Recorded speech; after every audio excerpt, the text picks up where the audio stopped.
10 কোটি বাংলার মানুষকে দেশের মানুষের কাছে ছোট করেছে এই বিজেপি। মহিলাদেরকে 2000 টাকা করে দিয়েছে যে মিথ্যে ধর্ষণের অভিযোগ করো গিয়ে, যাতে বাংলার ভাবমূর্তি কলুষিত কলঙ্কিত কালিমালিপ্ত হয় দেশের কাছে। লোকেট চ্যাটার্জি আপনার কাছে যখন ভোট চাইতে যাবে না, আপনি আমার নাম করে খালি দুটো প্রশ্ন লোকেট চ্যাটার্জিকে করবেন। দুটো প্রশ্ন। এক, লোকেট চ্যাটার্জিকে প্রশ্ন করবেন যে আপনাদের দলের কুচবিহারের নেত্রী রাজ্য নেতৃত্বকে মঞ্চে বসিয়ে বলেছে বাংলার লক্ষ্মীর ভান্ডার আমরা 3 মাসের মধ্যে বন্ধ করে দেবো, আপনার এই নিয়ে অবস্থান কি? আর 2 নম্বর প্রশ্ন, মহিলাদের সম্মানের স্বার্থে আপনি বড় বড় ভাষণ দিচ্ছেন টিভির পর্দায় বসে।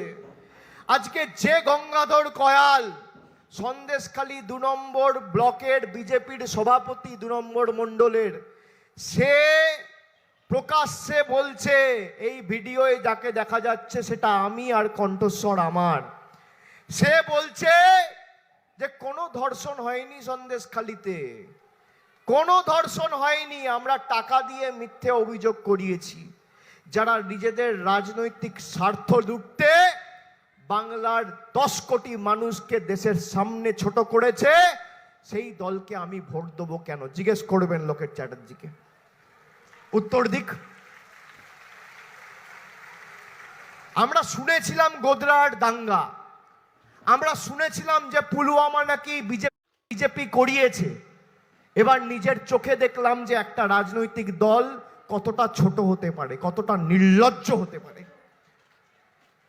আপনি 5টা ভোট কম পাবেন, আপনি তৃণমূলকে ছোট করতে গিয়ে বাংলার মানুষকে ছোট করছেন দেশের সামনে। মায়েরা আপনারা বলুন, যারা সন্দেশখালী করে নিজেদের স্বার্থ চরিতার্থ করতে চেয়েছে তাদেরকে উচিত শিক্ষা জবাব দেওয়া উচিত কিনা? তাদেরকে যোগ্য জবাব দেওয়া উচিত, হ্যাঁ কিনা? যারা আপনার লক্ষ্মীর ভান্ডার বন্ধ করতে চায় তাদেরকে উচিত শিক্ষা দেওয়া উচিত, হ্যাঁ কিনা?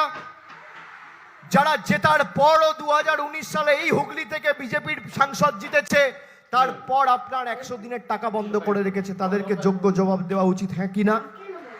যারা গরিব মানুষের বাড়ির টাকা বন্ধ করে রেখেছে তাদেরকে উচিত শিক্ষা দেওয়া উচিত, হ্যাঁ কিনা? জবাব দেবেন, হ্যাঁ কিনা? এই ভোট খালি তৃণমূলের রচনা বন্দ্যোপাধ্যায়কে